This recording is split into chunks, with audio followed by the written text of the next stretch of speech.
Hello, my dear friends. This is Preeti Rao, and you are welcome back to my channel Commerce Net Express. My dear friends, HTET का paper होने वाला है 2 जैन को। आज 27 already हो चुकी है दिसंबर, सो काफ़ी नज़दीक हैं। तो हम एक आपके लिए सीरीज़ लेके आए हैं जिसमें बहुत इंपॉर्टेंट MCQs मैंने इंक्लूड किए हैं, जिससे आपके कुछ कॉन्सेप्ट भी क्लियर हो जाएंगे और रिवीजन भी हो जाएगा। तो चलिए बिना किसी देरी के आज का सेशन हम स्टार्ट करते हैं। Let's get started. And here comes the first question. If earnings price ratio is 0.5 and earning per share is 8, the market price for the share will be। तो हमें बताना है कि अगर हमें दे रखा है कि अर्निंग प्राइस रेशियो भी दे रखा है हमें और अर्निंग पर शेयर भी दे रखा है कि 8 रुपीज़ है, तो अब हमारी प्राइस की मार्केट शेयर क्या रहेगी ये बताना। क्या 40 होगी, 100 होगी, 16 होगी या 0.40 होगी। तो हम इसको एक बार देख लेते हैं कैसे निकालेंगे हम लोग। जो हमारा ईपी होता है वो उसको निकालते कैसे, अर्निंग प्राइस को कैसे निकालते हैं। अर्निंग प्राइस रेशियो जो हमारा होता है वो प्राइस अर्निंग रेशियो का इन्वर्स होता है। ठीक है, मतलब उल्टा अगर हम कर लेते हैं तो हमारा क्या आ जाता है, अर्निंग प्राइस रेशियो निकल जाता है। हमें दो चीज़ें दे रखी हैं जो हमें पता है। ओके, इसके लिए अब हम क्या करेंगे, पुट करेंगे वैल्यूज़ को, जिसमें हमें 0.5 क्या दे रखा है, ईपी दे रखा है। एज आई टोल्ड यू कि ईपी क्या होता है, इसका इन्वर्स होता है। ओके, और हमें क्या दे रखा है, 8 रुपीज़ दे रखे। क्या ईपीएस, मतलब ईपीएस हमें दे रखा है, अर्निंग पर शेयर दे रखा है, और हमें निकालना क्या है, मार्केट प्राइस निकालना है, मार्केट प्राइस निकालना है। तो जब हम इनकी वैल्यूज़ को पुट कर देते हैं तो हमारे पास क्या आ जाएगा, ईपीएस हमारा है 8 अपॉन, और एमपी हमें निकालना है मार्केट प्राइस। तो इट मीन्स जब हम ये निकालेंगे तो हमें पता चला गया एमपी इधर चला गया और 0.5 इधर आ जाएगा। ठीक है, तो हमें क्या करना पड़ेगा, 5 और यहाँ पे 0 लगा देंगे, तब इसको डिवाइड करेंगे तो आपका किस पे जाएगा, 16 पे जाएगा। तो राइट ऑप्शन आपका क्या रहेगा, 16। ओके, तो आपका राइट ऑप्शन है 16। आई होप एवरीथिंग इज क्लियर। यहाँ पे है सभी स्टेट्स की, सेंट्रल गवर्नमेंट के जितने भी कॉमर्स के पेपर होते हैं सभी का सोल्यूशन आपको मेरी प्लेलिस्ट में मिल जाएगा। और अगर इनके PDF अगर आपको चाहिए तो आप चैनल, जो टेलीग्राम चैनल है यहाँ पर आपको मिल सकती है, मतलब सभी मिल जाएंगे। ओके, PDF मिल जाएगा और इनके सोल्यूशन आपको चैनल पर मिल जाएंगे। प्लेलिस्ट जरूर देखिएगा। कोई भी कॉमर्स का एग्ज़ाम होता है उससे पहले आपको उसके प्रीवियस ईयर पेपर करने बहुत ज़रूरी है, एक बार उनको कर लीजिएगा तो कॉन्फिडेंस आ जाता है किस तरह के क्वेश्चन आप फेस करने वाले हो। ठीक है, ओके, सेकंड क्वेश्चन देख लेते हैं। आपको जो क्वेश्चन नंबर 2 है वो पूछ रहा है, which one of the following items shall be taken as a capital nature. Okay, जो कुछ आइटम्स दे रखे हैं इनमें से कैपिटल नेचर का आइटम कौन सा है ये पूछा है। तो फर्स्ट ऑफ ऑल मैं आपसे बताना चाहती हूँ कि कैपिटल और रेवेन्यू एक्सपेंडिचर होते कैसे कैसे हैं, तो उसके बारे में थोड़े से क्रक्स हैं, इनको एक बार रिवाइज कर लेते हैं, इससे हमें अपने एग्जाम में काफ़ी हेल्प मिलेगी। जो कैपिटल नेचर के होते हैं first of all long term के लिए होते हैं। ठीक है, उसको एक कंपनी है लॉन्ग टाइम के लिए उसको एंजॉय करती है, और ये लार्ज बजटेड होते हैं और ओकेजनली होते हैं। मीन्स आप कोई इन्वेस्टमेंट कर रहे हो फिक्स्ड एसेट में तो एक तरह से क्या है वो ओकेजनली होंगे और लार्ज बजट के होते हैं। ठीक है, ये कैपिटल नेचर के होते हैं। सेकंड हम बात करते हैं रेवेन्यू एक्सपेंडिचर की, जो क्या होते हैं विद इन ईयर आप उसका बेनिफिट है उठा लेते हैं कंपनी। उसके बाद वो स्मॉल बजट के होते हैं और ये रूटीन कोर्स होता है बिजनेस का, उसके अंदर होते हैं। Okay, I hope everything is clear. तो यहाँ पे जब हम देखेंगे तो आपको सिर्फ एक ही आइटम मिलेगा जिसमें कहा गया है कि 5000 पे किए हैं कंपनी के इरेक्शन में। ठीक है, न्यू मशीन लगाई थी उसके इरेक्शन में 5000 रुपीज़ को क्या किया, पे किया गया है। तो ये किस में जाएगा, मशीन अकाउंट में जाएगा, और मशीन हमारी क्या है, कैपिटल है, और ये हमारे यहाँ पे जो हम एक्सपेंडिचर कर रहे हैं वो कैपिटल नेचर का होगा। Fine, okay, now the next is third,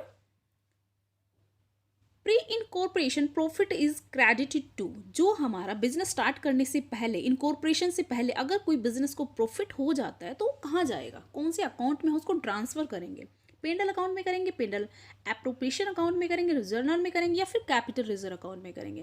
तो आई होप काफ़ी लड्डू क्वेश्चन था। यू वेरी वेल नो कि ये किस में जाता है, कैपिटल रिजर्व अकाउंट में जाएगा, क्योंकि ये जनरल नेचर का नहीं है।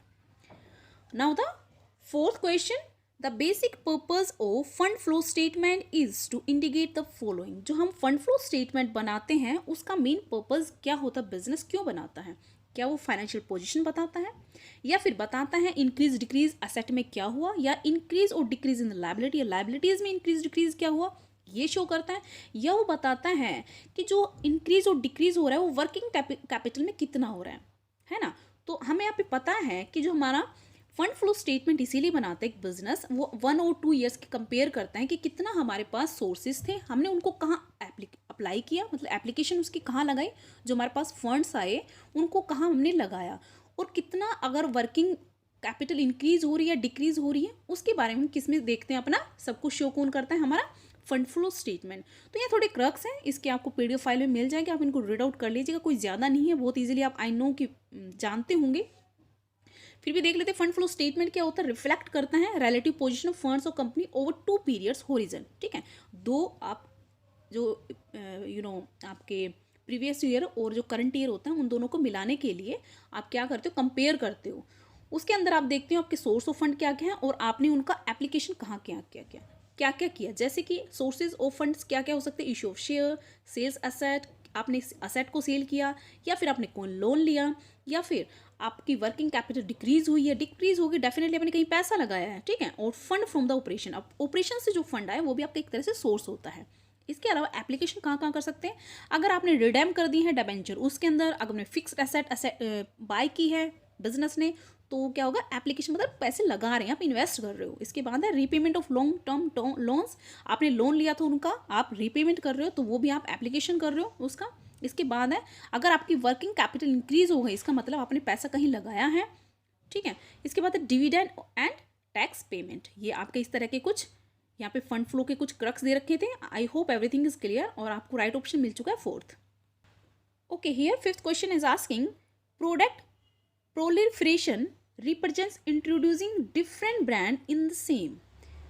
इसमें कह रहा है हमारे पास कुछ न्यू टर्म है क्यों, जो क्या कहती है, उत्पाद प्रसार, प्रोडक्ट प्रोलिफरेशन। ये क्या होता है, क्या रिप्रेजेंट करता है, क्या वो प्रोडक्ट की क्वालिटी को बताता है, प्रोडक्ट की प्राइस को बताता है, प्रोडक्ट की लाइन बताता है, या प्रोडक्ट का डिज़ाइन बताता है।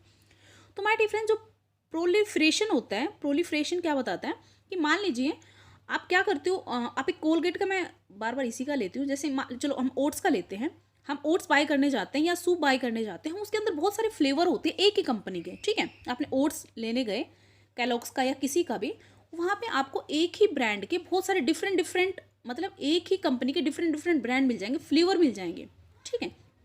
तो एक तरह से क्या होगा कि different brand in the same product line. जैसे कि आप कोलगेट खरीदने जाते हैं, कोलगेट के अंदर आपको डिफरेंट ब्रांड मिलते हैं, like Colgate sensitive, Colgate herbal, Colgate salt या मैक्स फ्रेश, इस तरह से अलग अलग क्यों मिलते हैं, क्योंकि उससे आप क्या कहते हैं कॉम्पिटिशन में और मजबूत बन जाते हो। इससे जो दूसरे आपके अदर राइवलरी जो कंपनीज हैं उनको एंट्री कम मिलती है, क्योंकि आपके पास ऑलरेडी इतनी वैरायटी आपने ला दी कस्टमर के सामने कि वो दूसरे उसके पास जाएगा नहीं, आपके राइवल कंपनी के पास। तो ये प्रोडक्ट प्रोलिफरेशन है, वो क्या करता है, number of the similar products by the same firm under a number of different brands name, product proliferation में be used as a competitive strategy. इसको एज ए कॉम्पिटिटिव स्ट्रेटेजी लिया जाता है। ऐसे ही जैसे कि आप देख सकते हो, आपने डाटा लेता है, डाटा प्लान के अंदर बहुत सारे प्लान्स होते हैं ना, सिर्फ एक प्लान तो नहीं कि जियो का या फिर एयरटेल का सिर्फ एक प्लान है वही लेना पड़ेगा चाहे कुछ भी हो जाए, है ना। लेकिन वो डिफरेंट प्लान लेके चलते हैं, 1 महीने का भी होता है, 15 दिन का भी होता है, 1 दिन का भी अगर आपको डाटा लेना है वो भी आपको मिल जाता है। नाउ द नेक्स्ट क्वेश्चन देख लेते हैं हम लोग, 6th है, N inferior good is one for which an increase in income cause.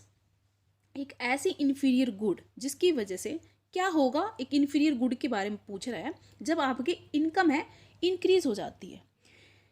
अगर आपकी इनकम इंक्रीज होगी तो क्या होगा, डिक्रीज इन द सप्लाई, क्या इन्फीरियरिटी गुड की सप्लाई में कमी आ जाएगी, या इंक्रीज इन द डिमांड में इंक्रीज आ जाएगा, इंक्रीज इन द सप्लाई में इंक्रीज आएगा, या फिर डिक्रीज इन द डिमांड में डिक्रीज हो जाएगा। जब बात करते हैं इन्फीरियर गुड्स की, मान लीजिए हमारे पास पैसे नहीं तो डेफिनेटली हम सस्ती चीज़ें खरीदते हैं, लेकिन जैसे हमारे सपने होते हैं कि हमारे पास इतने पैसे होंगे तो हम ये चीज़ खरीदेंगे। आज आप हो सकता है कि कौन सा करूँ, ओप्पो का कोई छोटा मोटा आपने ले रखा है, मोबाइल ले रखा है, लेकिन आप सोचते हो अगर आपके पास जॉब लग जाएगी, आपकी अच्छी सैलरी आएगी तो आप क्या खरीदोगे, आईफोन खरीदोगे, ठीक है। तो इन्फीरियरिटी गुड क्या होती है, जब इंक्रीज हो जाती है आपकी इनकम बढ़ जाती है तो उसको जो गुड थी उसकी डिमांड क्या हो जाती है, डिक्रीज हो जाती है। Okay, now the next is 7th, if a small percentage है चेंज हो रही है किसके अंदर, प्राइस में, जिसकी वजह से greatly reduce the quantity demanded for that good. The demand for that good is, और वो कैसी डिमांड है उस गुड के लिए। मान लीजिए एक प्रोडक्ट है, किसके एग्जांपल दो, शूज़ है, ओके, एक शूज़ है, शूज़ के पेयर है, उसमें है ना क्या हुआ कि 5% इंक्रीज़ हो गई, उसकी प्राइस इंक्रीज़ हो गई 5%। तो क्या कह रहा है, उसका जो उसका डिमांड थी, उसकी, मैं एग्जांपल दे रही हूँ जस्ट, डिमांड थी वो डिक्रीज़ हो गई ज़्यादा, उससे ज़्यादा। मतलब या तो यूनिटरी कब होती है, जब ओनली 5% अगर उसका प्राइस में चेंज करते, प्राइस डिमांड भी 5% ही डिक्रीज़ होती है, तो वो तो यूनिटरी होती है। लेकिन वो कह रहे हैं जो प्राइस में इंक्रीज हुआ है वो कम हुआ है, लेकिन क्वांटिटी डिमांडेड है वो ज़्यादा हुई है। तो किस तरह की डिमांड है उस गुड के लिए, तो क्या हो गया हमारी price elasticity. Okay, right option क्या हमारा प्राइस इलास्टिसिटी। क्वेश्चन 8 देख लेते हैं हम यहाँ पर। Contribution is a combination of, जो हमारा कॉन्ट्रीब्यूशन होता है वो किसका कॉम्बिनेशन होता है। सबसे पहले हम देख लेते हैं कॉन्ट्रीब्यूशन कैसे निकलते हैं। आप सेल में से, आपके पास सेल है, उसमें से क्या कर देते हो, वेरिएबल कॉस्ट को कम कर देते हो, ठीक है, तो आपके पास क्या आता है, कंट्रीब्यूशन आता है। कंट्रीब्यूशन में से अगर फिक्स्ड कॉस्ट है उसको लेस कर देते हो, आपके पास क्या आता है, प्रॉफिट आता है, ठीक है। ऐसे एक कंपनी क्या करती है, प्रॉफिट निकालते हैं, यहाँ पे उसका ब्रेक इवन पॉइंट निकल जाता है। ओके, तो यहाँ पे हम कह सकते हैं, मतलब यहाँ पे निकलता है, तो हम कह सकते हैं अगर अपने फिक्स्ड कॉस्ट प्रॉफिट में अगर फिक्स्ड कॉस्ट ऐड कर देते हैं तो हमारे पास क्या आता है, कंट्रीब्यूशन आता है। मतलब रिवर्स कर रहे हैं, पहले तो हम सेल में से वेरिएबल कॉस्ट को क्या कर रहे थे, लेस कर रहे थे, तो हमारे पास कंट्रीब्यूशन आ रहा था। लेकिन दूसरी तरह से हम नीचे से ऊपर जाएंगे, क्योंकि प्रॉफिट कंट्रीब्यूशन में से लेस क्या किया था, हमने फिक्स्ड एसेट लेस की थी। ओके, तो हमारे पास प्रॉफिट आया था, अब इनको वापस जोड़ देंगे तो हमारे पास क्या आ जाएगा, कंट्रीब्यूशन आ जाएगा। तो हम देख सकते हैं फिक्स्ड कॉस्ट प्लस प्रॉफिट हमारा क्या होता है, कंट्रीब्यूशन होता है। यहाँ से भी हमें फॉर्मूला मिल जाता है और इस तरह से क्वेश्चन भी आ जाता है आपका। Okay, next question is 9th, which of the following is not include under the characteristic of useful hypothesis। अब हम बात करते हैं हाइपोथेसिस की। हाइपोथेसिस जब हम कर रहे हो तो इनमें से कौन सा है कैरेक्टर जो यूजफुल नहीं होता है, रिलेटेड विद अवेलेबल टेक्निक उस पर मतलब कैरेक्टर होता है उसका एक empiricism, okay, related with existing stories and sampling, last one है। तो हमारे फ्रेंड जब कैरेक्टरिस्टिक की बात करते हैं एक हाइपोथेसिस की, तो उसका सैम्पलिंग उसका कोई कैरेक्टरिस्टिक नहीं होता है। अब देख लेते हैं हमारा हाइपोथेसिस होता क्या है। एक हाइपोथेसिस जस्ट एक क्या होती है, आपकी अजम्पशन होती है। ओके, क्या होती है, जस्ट अजम्पशन होती है, जिसको आपको देखना है कि वो प्रूव होगी या डिसप्रूव होगी। जैसे कि मैं आपको एग्जाम्पल देती हूँ, अपने रियल लाइफ का जोड़ कर देखती हूँ। आपको ट्रेन पकड़नी थी, कोई भी ट्रेन, क्या नाम ले उसका, किसान एक्सप्रेस, पूजा एक्सप्रेस या फिर साबरमती एक्सप्रेस, इस तरह की जो ट्रेन चल रही हैं सुपरफास्ट, ठीक है। मतलब कोई भी अच्छी सी ट्रेन जिसको आपको पकड़ना था मॉर्निंग में 6 AM पर, ठीक है, लेकिन घर पे ही आपको 6 बज गए, तो आप अज्यूम करके चलते हो यार 6 तो बज गए तो लेट हो गया, ठीक है। लेकिन आप यहाँ पे क्या अज्यूम करते हो, आप अज्यूम करते हो, आपका एक अजम्पशन है, नल हाइपोथेसिस कहता है डेफिनेटली जब 6 बजे की ट्रेन थी तो निकल चुकी है ना, तो वो तो आपका नल हाइपोथेसिस हो गया। लेकिन अज्यूम करके चलते हो यार इंडिया में वैसे ही ट्रेन्स लेट होती हैं, ओके, और ट्रेन हो सकता है आधा घंटा 1 घंटा लेट मिले तुझे और तू वहाँ टाइम पे पहुँच जाए और आप ट्रेन पकड़ लो, ऐसा हो सकता है ना। तो उसने अपना ऑल्टरनेट हाइपोथेसिस क्या लगाया कि आपको 6 बजे जो ट्रेन निकल जानी थी, जिसको आप 10-15 मिनट में पकड़ने वाले, ऑटो में लोगे, वहाँ रेलवे स्टेशन पे पहुँचोगे भी, लेकिन टाइम तो हो चुका है घर पे ही, आप लेट उठे, वो आपने मिस्टेक की। तो आप यहाँ पे अज्यूम करके चल रहे हो कि इंडियंस की वैसे, इंडिया की जो ट्रेन होती है वैसे भी लेट होती है, आधा 1 घंटा 2 घंटे 3 आधा पूरा दिन हो जाती है। तो आप अज्यूम करके चले गए, आपने ऑल्टरनेट लिया ये वाला H1, आपने ऑल्टरनेटिव हाइपोथेसिस लगाया कि मुझे ट्रेन मिलेगी, चलता हूँ।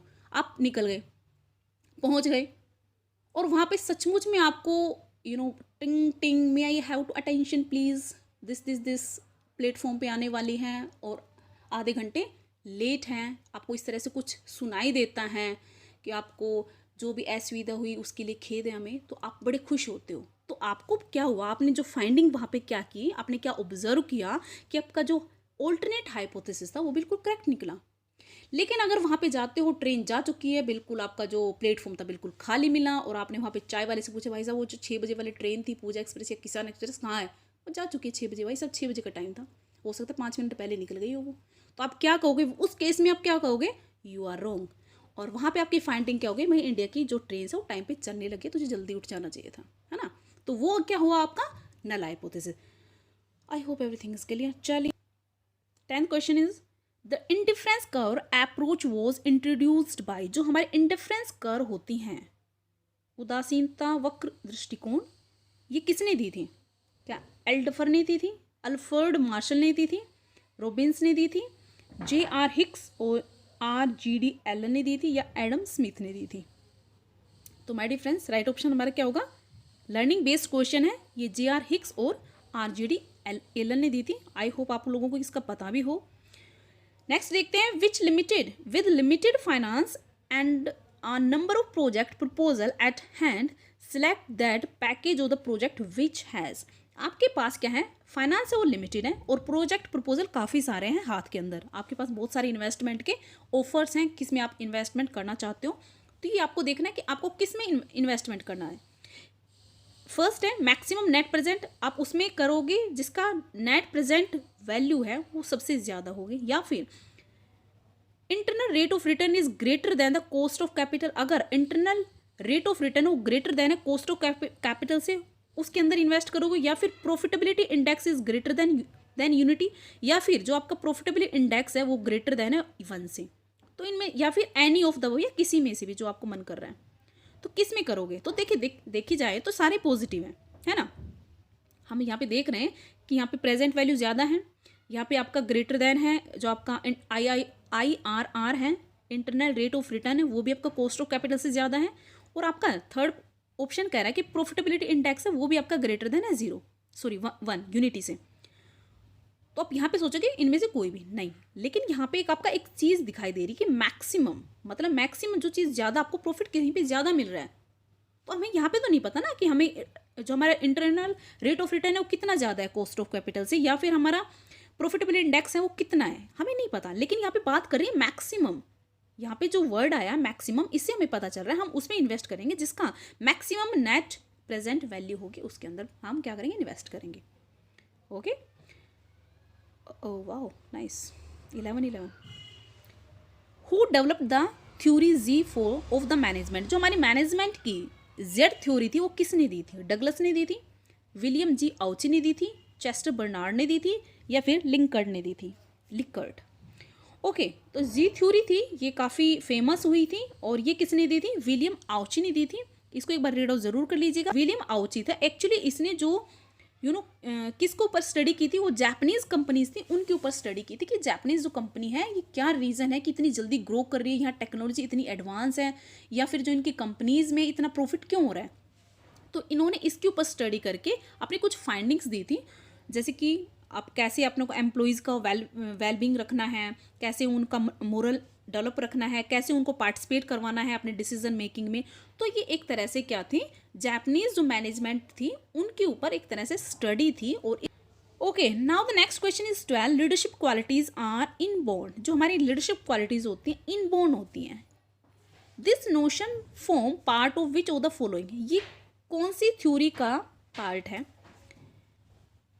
फर्स्ट ऑफ ऑल है the followership theory of leadership, या फिर behavioural theory of leadership. Third है path goal theory of leadership, या फिर फोर्थ है great man theory of leadership. Great man theory of leadership ये एक्चुअली थी क्या? जो ग्रेट मैन थ्योरी थी वो कहती थी ये जो हमारे लीडर होते हैं ये एक तरह से अवतार होते हैं, और ये भगवान इनको ऑलरेडी बना के भेजता है, इनको कोई ट्रेनिंग देने की या फिर सिचुएशन की ऐसी कोई रिक्वायरमेंट नहीं होती, ऑलरेडी इनबोर्न होते हैं। ओके, ये एक स्पेशल पर्पज़ के लिए यहाँ पे आते हैं। और ये किसने दी थी? थॉमस कार्ले ने दी थी। ठीक है, आप इसको ध्यान में रखिएगा, किसने दी थी? जो स्कॉटिश फिलोसफर थे थॉमस, उन्होंने दिया था इनको। ठीक है, okay. Now the next question is 13 one man control is the best in the world. वो कह रहा है, क्वेश्चन कह रहा है कि किसी भी बिजनेस को एक पर्सन है बहुत अच्छे से कंट्रोल कर सकता है। One man control is the, एक आदमी का जो कंट्रोल होता है वो बेस्ट होता है वर्ल्ड के अंदर, चाहे उसका कोई बिजनेस हो। मतलब उसने सोल प्रोप्राइटरशिप था, इसको ज़्यादा महत्व दिया था। वो कौन थे? FW Taylor, William R Bassett, Kimball या फिर हैने। तो राइट ऑप्शन इसका क्या है? William R Bassett. Okay, 14 question the process in which actual result are compare with the desire result is called. एक ऐसा प्रोसेस जिसके अंदर हम कंपेयर करते हैं, पहले से हम पहले का स्टैंडर्ड लेकर चलते हैं और जो एक्चुअल में हो जाता है मतलब परफॉर्म करने के बाद उन दोनों के बीच में कंपेयर करते हैं, तो उसको क्या कहते हैं? कोऑर्डिनेशन बोलते हैं, डायरेक्शन बोलते हैं, कंट्रोल बोलते हैं, प्लानिंग बोलते हैं। तो माय डियर फ्रेंड्स, जो हम यूज़ करते हैं ये किस में करते हैं? कंट्रोल में यूज़ करते हैं। Question number 15, cost of depreciation fund calculated according to. जो हम डेप्रिसिएशन लगाते किसके ऊपर? कॉस्ट ऑफ फंड पे ऊपर। कॉस्ट ऑफ डेप्रिसिएशन फंड किस पर किसके अकॉर्डिंग कैलकुलेट किया जाता है? क्या वो अपॉर्चुनिटी कॉस्ट थ्योरी होती है उसके ऊपर, maximum cost theory, MM theory या स्वॉट मॉडल? तो कौन सी होती है हमारी? राइट ऑप्शन इसका फर्स्ट, अपॉर्चुनिटी कॉस्ट थ्योरी के अकॉर्डिंग ही हम अपने फंड का डेप्रिसिएशन निकालते, कॉस्ट ऑफ डेप्रिसिएशन निकाला जाता है। अब देख लेते हैं 16 question. Social cost are those cost. अब हमारी सोशल कॉस्ट होती है वो कौन सी होती है? Not borne by the firms इसको बोर्न नहीं करती, incurred by the society, health hazards या फिर ऑल ऑफ दीज। तो राइट ऑप्शन इसका क्या है? बी है कि जो सोशल कॉस्ट होती है कौन करता है? उसको सोसाइटी बेयर करती है। 17, पर्ट एंड सीपीएम आर। जो हमारे पर्ट और सीपीएम होते हैं वो होते क्या हैं? नेटवर्क टेक्निक्स होती हैं, असाइनमेंट टेक्निक्स होती हैं, प्रोजेक्ट इवैल्यूएशन टेक्निक्स होती हैं या ऑल ऑफ द अबव। तो माय डियर फ्रेंड्स, जो पर्ट और सीपीएम है, कोई कंपनी है प्रोडक्शन करने लग रही है, वो किसको यूज़ करती है? प्रोजेक्ट चल रहा है उनका, तो एक तरह से इनको यूज़ करती है प्रोजेक्ट इवैल्यूएशन टेक्निक के लिए। ये होता क्या क्या है ये देखते हैं जो इंपॉर्टेंट है। पर्ट की फुल फॉर्म होती है project evaluation and review technique. और पर्ट कहाँ पे यूज़ होता है ये बहुत इंपॉर्टेंट है, इसको नोट डाउन ज़रूर कर लीजिएगा, पूछा जाता है बार बार, ये काफ़ी बार पूछा गया है।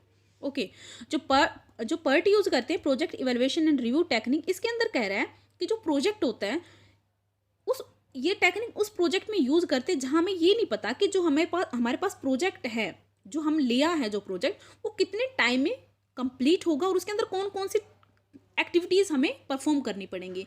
तो उसके लिए उस प्रोजेक्ट पे काम करने से पहले उसके ऊपर स्टडी की जाती है कि इस पर कितना टाइम लगेगा, कौन कौन से फंक्शंस होंगे।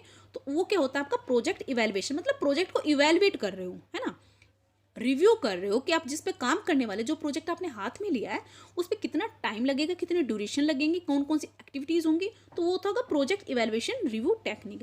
अब बात करते हैं क्रिटिकल पाथ मेथड की, CPM जिसको हम बोलते हैं, कि वो टेक्निक होता है जिसके पहले हमने उस पर काम किया हुआ है और हमें ऑलरेडी पता है कि इस पर कितना टाइम लग सकता है, लेकिन थोड़ा सा न्यू है, ट्रिकी है, कुछ उसके अंदर लूप होल हो सकते हैं। तो उसको क्या करते हैं, उस लूप होल को पहले ही स्टडी कर लिया जाता है और उनको कम करने के लिए, मतलब जो हम सामने कुछ फेस करने वाले उस प्रोजेक्ट पे काम करने में, और उसको कम से कम उनको करने के लिए पहले से ही स्टडी कर ली जाती है, मतलब उस पाथ को एक तरह से एनालाइज कर लिया जाता है, उसको कहते हैं critical path method. Okay, I hope everything is clear. 18 question देख लेते हैं यहाँ पर। Linear programming identifies. जो हमारी लीनियर प्रोग्रामिंग होती है वो क्या आइडेंटिफाई करती है? The optimum quantities of the variable. जो हमारे वेरिएबल्स होते हैं उनकी ऑप्टिमम क्वांटिटीज को।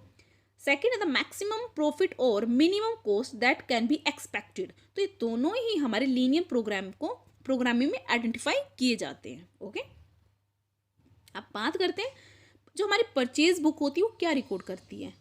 All cash purchases, all credit purchases, credit purchase of the good in trade, none of above. जो हम परचेज हमारी जो सब्सिडरी जो बुक बनाते हैं जर्नल के अलावा, परचेज बुक बनाई जाती है, वो कहते हैं उसमें रिकॉर्ड क्या होता है। तो उसमें हम देखिए ऑल क्रेडिट को नहीं कर सकते क्योंकि इसके अंदर ओनली जो हम परचेज होती हैं परचेज बुक के अंदर केवल हम उनको करते हैं गुड्स से रिलेटेड, ओनली गुड्स से रिलेटेड जो परचेज की जाती है क्रेडिट पर, उनको हम उसको किस में डालते हैं? परचेज बुक में रिकॉर्ड कर लेते हैं। नाउ द नेक्स्ट है एलिमेंट ऑफ TQM इंक्लूड्स। ये हमारा जो TQM टोटल क्वालिटी मैनेजमेंट, ये क्या इंक्लूड करता है? फर्स्ट है continuous improvement, supplier quality, supplier partnership, all of the above. तो राइट ऑप्शन क्या है? All of the above. ठीक है, जो TQM जो पहले की अप्रोच थी, TQM को एक्चुअली लेकर किस वे में आए थे कि वो एक तरह से जो प्रोडक्शन कंपनीज थी, इंडस्ट्रीज थी, वो TQM को यूज़ करती केवल प्रोडक्शन से रिगार्डिंग में, कि हमें किस पे ध्यान देना है कि प्रोडक्शन सेक्टर में इसको एक्चुअली यूज़ किया जाता था। और ये डेवलप किसने किया था? ये बहुत ज़रूरी है, W. एडवर्ड ने, आर्मैंड और जोसेफ, इन्होंने इनको इस जो TQM था इसको मिलकर डेवलप किया था। तो हम जैसे मैंने आपको पहले बताया, जो TQM था एक्चुअली बनाया किसके लिए गया था, किसके लिए यूज़ किया जाता था, मैन्युफैक्चरिंग इंडस्ट्री के लिए यूज़ किया जाता था। लेकिन धीरे धीरे ये कॉन्सेप्ट है और ब्रॉड हो गया और इसके अंदर किसको इंक्लूड कर लिया गया, पूरे ऑर्गेनाइजेशन के अंदर इसको इंक्लूड किया गया, क्योंकि उनको टारगेट करना था कस्टमर को।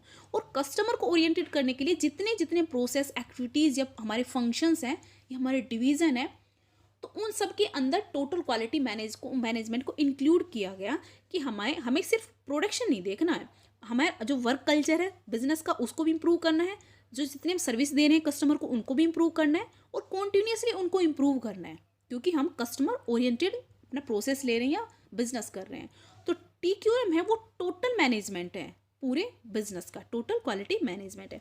इसके कुछ यहाँ पे पॉइंट है, किस किस पर ध्यान दिया जाता है, फोकस किया जाता है, कस्टमर पर भी, एम्प्लॉयमेंट पे भी, प्रोसेस सेंटर्ड होता है, इंटीग्रेटेड सिस्टम होता है, सारे जितने भी फंक्शंस होते हैं बिजनेस के इंटीग्रेटेड होते हैं, स्ट्रेटेजिक एंड सिस्टमेटिक अप्रोच होता है, डिसीजन मेकिंग बेस्ड फैक्ट्स होते हैं, कम्युनिकेशन और कॉन्टिन्यूस इंप्रूवमेंट। मतलब ये TQM है टोटल क्या बताता है, आपको कॉन्टिन्यूसली इंप्रूवमेंट करना है अपने बिजनेस के अंदर अगर आप प्रॉफिट में रहना चाहते हो तो लॉन्ग टर्म में। ओके, क्वेश्चन देखते हैं 21st। Cash from the operation is equal to, जो हमें कैश मिलता है, कैश फ्रॉम द ऑपरेशंस जो मिलता है हमें, वो किसके इक्वल होता है। Net profit increase in the current asset, जो नेट प्रॉफिट होता है करंट एसेट से वो उसको इंक्लूड करते हैं। Net profit decrease in the current liability, या फिर net profit plus non cash expenditure plus change in working capital. I hope आपको आंसर इजीली मिल गया होगा। अगर हमें कैश मिल रहा है ऑपरेशन से, उसको कैलकुलेट करने के लिए क्या करेंगे, नेट प्रॉफिट के अंदर अपनी जितनी भी नॉन कैश एक्सपेंडिचर्स थे, जैसे नॉन कैश एक्सपेंडिचर लाइक आपका डेप्रिसिएशन था, उनको भी उनके अंदर इंक्लूड कर लेते हैं और change in the working capital, जितना वर्किंग कैपिटल में चेंज हुआ है उसके उनको ऐड करके आप कैश फ्रॉम द ऑपरेशंस निकाल सकते हो। Question 22, price elasticity 2 times, okay, price elasticity is defined as the percentage change हुआ dash that result from the 1% change in price. तो क्या होता है, राइट ऑप्शन क्या होगा, क्वांटिटी डिमांडेड। कि प्राइस इलास्टिसिटी हमारी क्या होती है, जितना परसेंटेज चेंज होता है क्वांटिटी डिमांडेड में, किसकी वजह से, परसेंटेज चेंज इन प्राइस। कुछ इस तरह से ये है, आप देख लीजिएगा। ओके, इसका फॉर्मूला दिया हुआ है कि किस तरह से हम कितना चेंज हुआ रिलेटिवली, उसके बारे में दे रखा है यहाँ पर। यहाँ पे आपका प्राइस होता है और यहाँ पे आपकी क्वांटिटी होती है, ये ग्राफ बनता है। ओके, नेक्स्ट क्वेश्चन है 23rd, काफ़ी अच्छा इंटरेस्टिंग क्वेश्चन, इसके बारे में पूछा जाता है बार बार। मैट्रिक्स ऑर्गेनाइजेशन इज, जो मैट्रिक्स ऑर्गेनाइजेशन होता है वो होता क्या है, एक मोनोलिथिक फंक्शन होता है ऑर्गेनाइजेशन का, या फिर कंसल्टेटिव नेचर का होता है, one where a project is assign to a project manager, या फिर मैट्रिक्स ऑर्गेनाइजेशन के अंदर, मैट्रिक्स ऑर्गेनाइजेशन वो प्रोजेक्ट होता है जिसके अंदर प्रोजेक्ट मैनेजर को काम दिया जाता है, या फिर one where project manager and rest of other functional specific skilled expertise, जिसके अंदर दोनों ही इंक्लूड होते हैं, प्रोजेक्ट मैनेजर भी और साथ में फंक्शनल स्पेसिफिक जो एक्सपर्टाइज्ड होते हैं वहाँ पे वो भी इंक्लूड होते हैं। तो राइट ऑप्शन क्या होगा हमारा, मैट्रिक्स का मतलब है मैट्रिक्स ऑर्गेनाइजेशन एक्चुअली दो ऑर्गेनाइजेशनल स्ट्रक्चर का कॉम्बिनेशन होता है, जिसके अंदर इंक्लूड होते हैं प्रोजेक्ट ऑर्गेनाइजेशन प्लस में आपका जो फंक्शनल ऑर्गेनाइजेशन होते हैं, उन दोनों को मिलकर कौन सा बनता है, मैट्रिक्स ऑर्गेनाइजेशन बनता है। इसमें होता क्या क्या है एक बार यहाँ पे देखते हैं। इसके अंदर मान लीजिए ये जो आपके देखो अलग अलग जो फंक्शन ऑर्गेनाइजेशन होते हैं उसके अंदर क्या क्या होता है, अलग अलग फंक्शन होते हैं, उनको डिवाइड कर दिया जाता है कि भाई प्रोडक्शन मैनेजर है, ये फाइनेंस का काम कर रहा है, ये मार्केटिंग का काम है, और इसके अंडर R&D मैनेजर आता है, ठीक, R&D का काम आता है। इसके बाद वो कहते हैं लेकिन अलग अलग काम भी होते हैं, भाई एक प्रोजेक्ट मैनेजर एक प्रोजेक्ट ए का मैनेजर, प्रोजेक्ट बी के लिए बी का मैनेजर, प्रोजेक्ट सी पे जो मैनेजर काम कर रहा है वो, ठीक है। लेकिन वो कह रहे हैं अब एक हम स्पेशल किसी प्रोजेक्ट पे काम कर रहे हैं जिसके अंदर हमें क्या बनाया, एक स्पेशल ग्रुप बनाया इसके लिए, ठीक है। जब बात करते प्रोडक्शन, ये इसको मान लीजिए कहा गया प्रोडक्शन ग्रुप को, ये जहाँ पे ये था इस ग्रुप को कहा गया कि आपको 100 यूनिट प्रोड्यूस करने हैं, ठीक है। तो ये दो जगह से यहाँ पे आपको क्या लेगा, एक तरह से इनके ऊपर दो बॉस होंगे इस ग्रुप के ऊपर, एक तो ये बॉस होगा और दूसरा ये होगा, ठीक है। जो प्रोडक्शन मैनेजर है वो बताएगा कि आपको कहाँ करना है और कौन करेगा, ठीक है। इसको ये जो ये इसको इंस्ट्रक्शन देगा कि आपको जो 100 यूनिट प्रोड्यूस करनी है इनको कौन करेगा और कैसे करेगा वो तो बताएगा फंक्शनल मैनेजर, और ये जो बताएगा कब करना है, कब करना है, क्या प्रोड्यूस करना है, वो बताएगा प्रोजेक्ट मैनेजर। मतलब इसके ऊपर, इस ग्रुप के ऊपर 2 पोस्टेज होंगे, 2 जगह से इसको इंस्ट्रक्शन मिलेंगी। एक तो फंक्शन मैनेजर से मिलेगा और साथ में जो प्रोजेक्ट है वहाँ का हेड है उससे भी इंस्ट्रक्शन मिलेंगे। तो ये क्या होता है, एक तरह से matrix organization. Okay.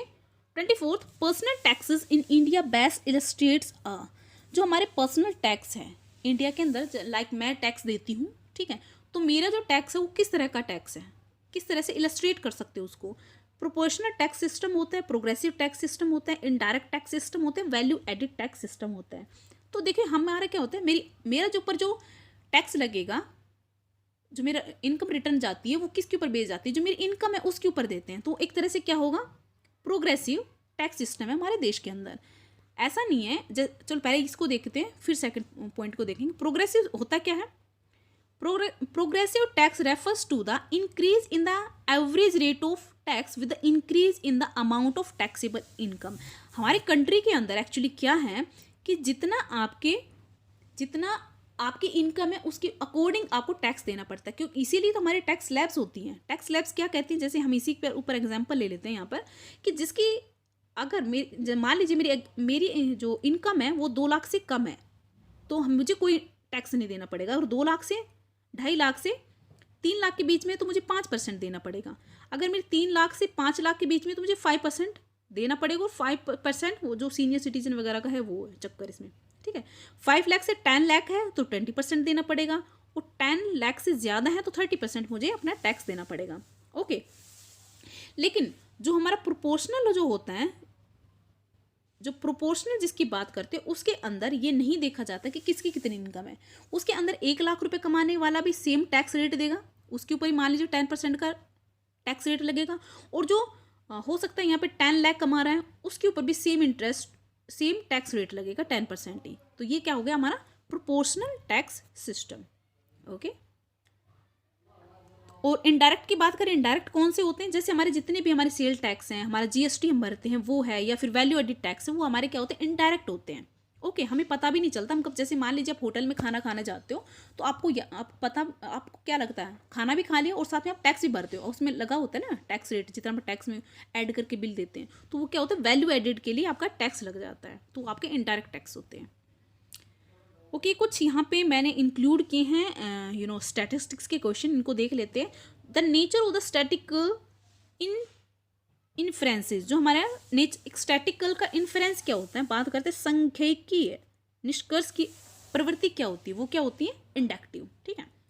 Okay. Now the next question is arithmetic mean of the n natural number. जो हमारा अर्थमेटिक मीन निकालते हैं एन नेचुरल नंबर के लिए, उसका फॉर्मूला क्या होगा। तो देखिए उसके लिए निकालने के हम क्या करते हैं, आपका कुछ ऐसे होता है ना फॉर्मूला, तो राइट ऑप्शन क्या होगा, 4th, none of these. Next question आपका, which of the following is correct, इनमें से क्या करेक्ट है। अर्थमेटिक मीन लेस देन, इसमें से जो देखेंगे तो राइट ऑप्शन होगा आपका 4th। अर्थमेटिक मीन होता है ग्रेटर देन, होता है ज्योमेट्री मीन से, या इक्वल हो सकता है, या ग्रेटर या इक्वल हो सकता है हार्मोनिक मीन से। ओके। राइट ऑप्शन क्या है आपका, 4th है। Okay. Now the next question आपका कह रहा है कि जो मीन है वो ±1 standard deviation approximately covers percentage of normally distributed data. तो ये नॉर्मली कितने डाटा को कवर कर रहा है, 59, 68, 95, 99.7%। तो ये किसको कर रहा है, 68% को। अगर आपका यहाँ पे होता है मीन +-2 स्टैंडर्ड डेविएशन तो आपका हो सकता है 90% होता, 95%। तो ये स्लैब आपको पता होनी चाहिए।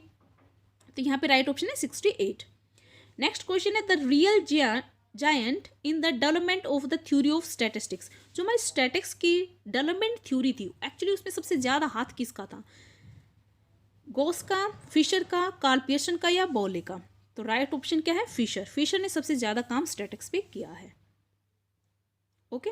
नेक्स्ट क्वेश्चन देखते हैं हम यहाँ पर, differences of totals of both debit and credit side of the trial balance is transfer to. अगर जो हमारे ट्रायल बैलेंस हमने बनाया है उसका जो टोटल है डेबिट और क्रेडिट का, अगर उनमें डिफरेंस आ रहा है ट्रायल बैलेंस हम जब हम ट्रेडिंग अकाउंट बनाते हैं, फाइनेंस अकाउंट बनाते हैं, उनसे पहले हम ट्रायल बैलेंस बनाते हैं कि भाई हमने जो पीछे हमने बुक कीपिंग की है, जर्नल एंट्रीज की है या फिर लेजर बना, उन्होंने कोई मिस्टेक तो नहीं कर दी है। तो हम इसको देखने के लिए क्या बनाते हैं, ट्रायल बैलेंस बनाते हैं। तो कह रहे हैं अगर उनके बीच में डेबिट क्रेडिट में कोई डिफरेंस आता है तो उसके लिए आप क्या करेंगे, उसको कहाँ ट्रांसफर करेंगे, सस्पेंस अकाउंट में, ट्रेडिंग अकाउंट में, पीएनएल अकाउंट में या करंट अकाउंट में। तो किस में जाएंगे, उसको किस में डालेंगे, सस्पेंस अकाउंट अलग से हम ओपन करके उसको जो भी हमारे अंदर डिफरेंस आया उस अकाउंट में उसके अंदर डाल देंगे। ठीक है, नेक्स्ट क्वेश्चन है 30, purchase of fixed asset on the credit basis is recorded in. आप बिजनेस है, उसने परचेज किए फिक्स्ड एसेट को, किसके ऊपर, क्रेडिट के ऊपर। अब कह रहे हो किसके अंदर रिकॉर्ड की जाएगी, कैश बुक में, परचेज बुक में, जर्नल प्रॉपर में या नन ऑफ दीज। देखिए यहाँ पे जो फिक्स्ड एसेट है वो कोई नॉर्मल बिजनेस का कोर्स ऑफ बिजनेस नहीं है, ये आप क्या करते हो, ओकेजनली करते हो। अगर आप यहाँ पे गुड्स होती हैं तो आप तो डाल देते हो उसको किसके अंदर, परचेज बुक में। लेकिन यहाँ पे आप फिक्स्ड एसेट बाय करने लग रहे हो तो किस में जाएगी, जर्नल प्रॉपर में जाएगी आपकी।